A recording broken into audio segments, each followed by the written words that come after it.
Hey, everybody. I am so glad that you are here with me today. Oh, yeah, okay. Sorry. So glad that you guys are here with me today. I am putting together a interactive page for Traci Reed's a new collection called Island Time. I am so sorry if my nails are going to be disgusting. We have been working out in the yard the whole time. I even took a shower and it's still like, I told you. Anyways, so super excited about this. This is probably going to be like the opening page of my travel album for our family cruise that we literally just took here at the end of April, March, at the end of March. And I seen this was a 3x4 card. So let me take this off here for a second. I cut this out with obviously my silhouette. Oh, come on. At first I thought this was going to be wrong, but I think it's fine. Cut this out with my silhouette.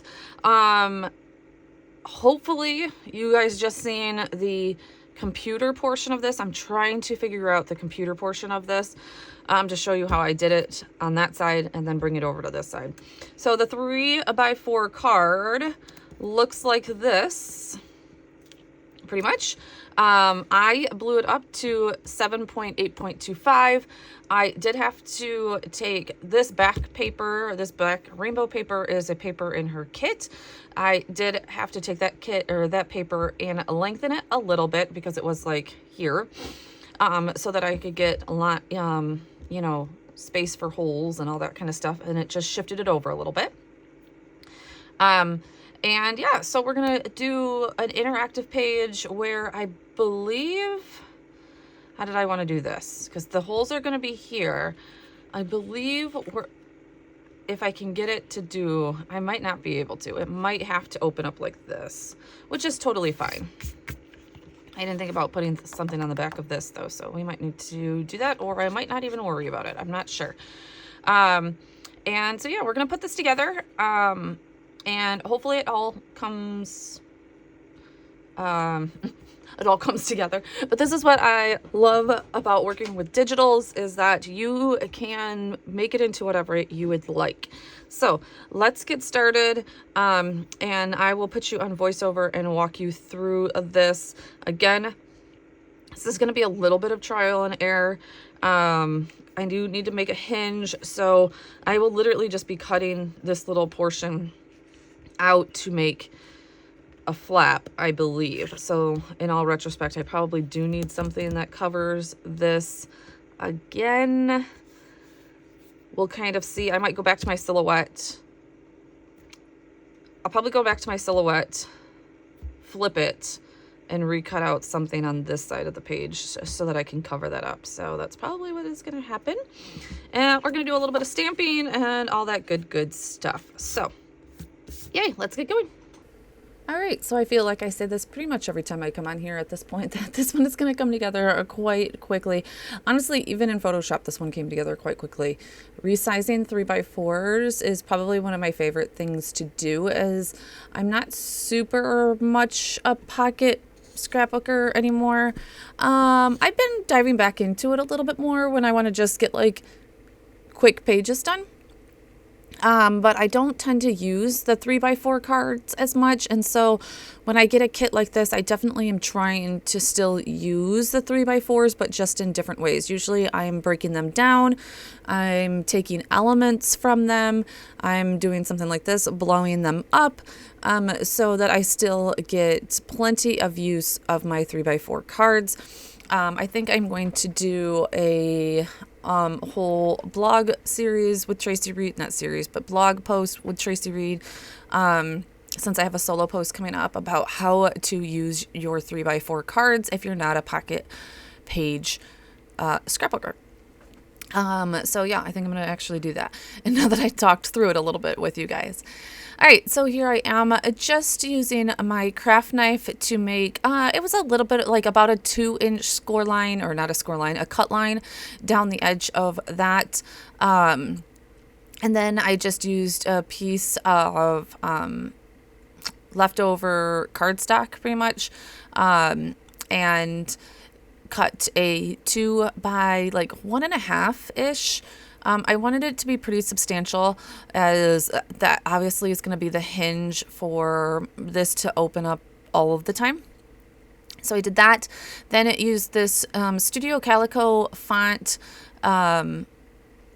It took me a minute to figure out what kind of font I wanted to use, but I come down to this one, just nice and simple, nothing too crazy, but something that would take up space, but not all of the space. I needed a little bit like taller, skinnier.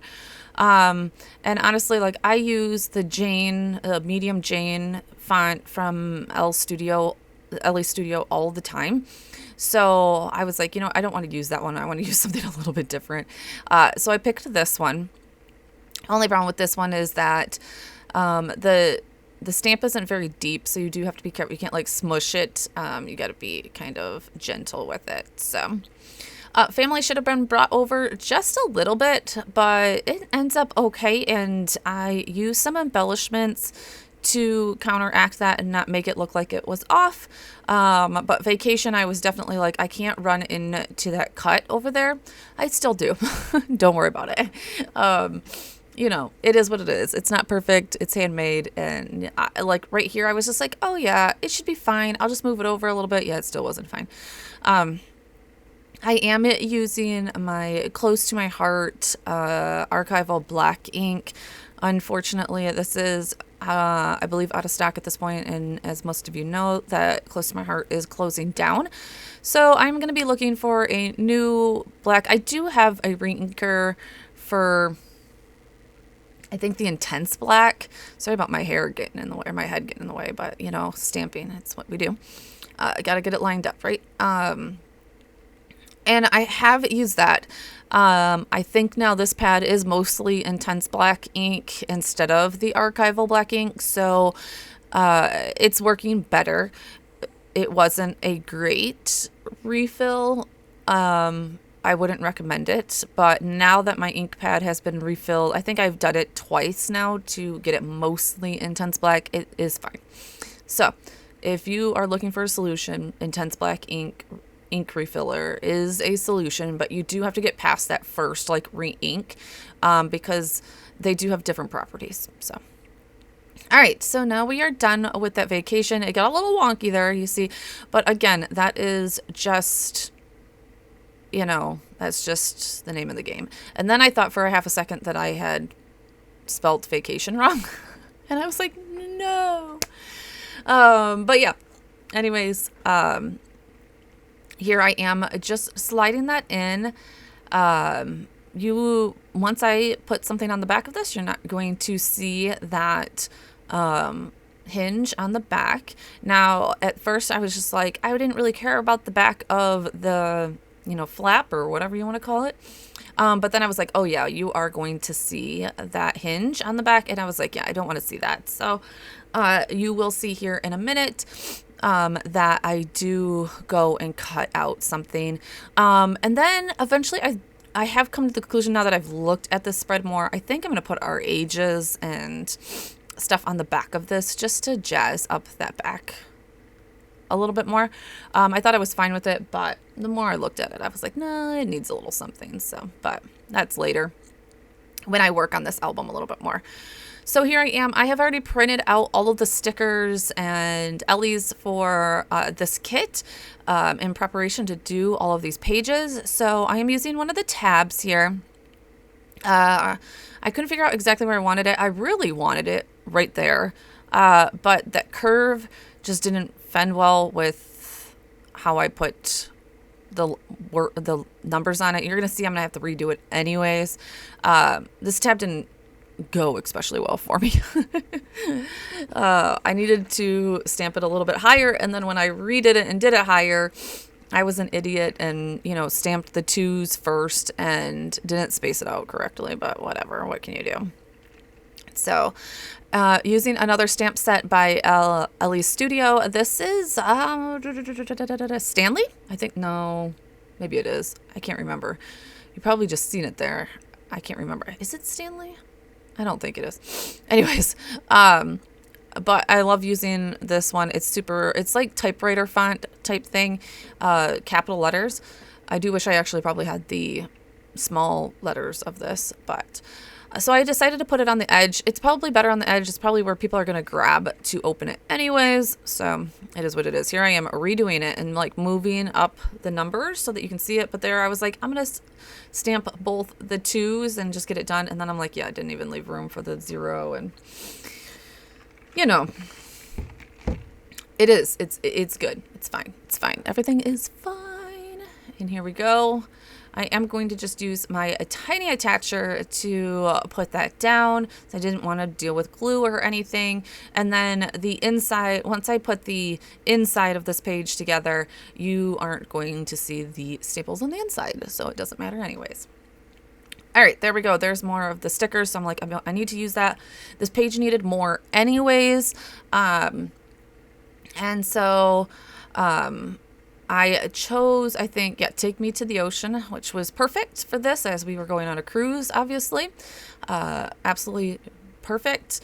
Used some of the flowers. I've pretty much used all of the flowers from this kit. Those have been my favorite. And then I am going to pull out some rhinestones, probably on just a little bit of a rhinestone kick from my card making extravaganzas. I love this whole sheet of rhinestones, and so I just picked that yellow color that I thought would pop and put 3 just for a little bit more embellishment. These do have adhesive on the back, and sometimes I'm like, that's a good thing, but then sometimes like I can't get them to where I want because they're so small, and my this wand doesn't pick them up with the adhesive. I have figured out a new little trick to use the side of my craft knife. But yeah, sorry, my head again. But trying to get those all in position there. I love that little touch. And yeah, I think that was about it. So flip that over. All right, so then I walked over back to my computer and my Silhouette and mirrored that image, flipped it, put some pattern paper in there, and printed that out and cut it out so that we could get the back end of this. So we're just going to use some adhesive, some glue, and get that down. Fits super well because obviously it's the same exact. And then like I said, you can't even see those staples on the back, and you can't see the 2024, but I'm over that. That's where I was like, I was trying to figure out something. I really had wished that I had more of those tags that were empty, because that's where I was going to put the names of everybody and their ages and all that kind of stuff. But I was just like, I'll deal with that later. And yeah, I come to the conclusion I'll deal with that later. So that's about it. We're going to wrap this up. Thank you guys so much for being here, and put a little palm tree or a boat in the comments below if you've made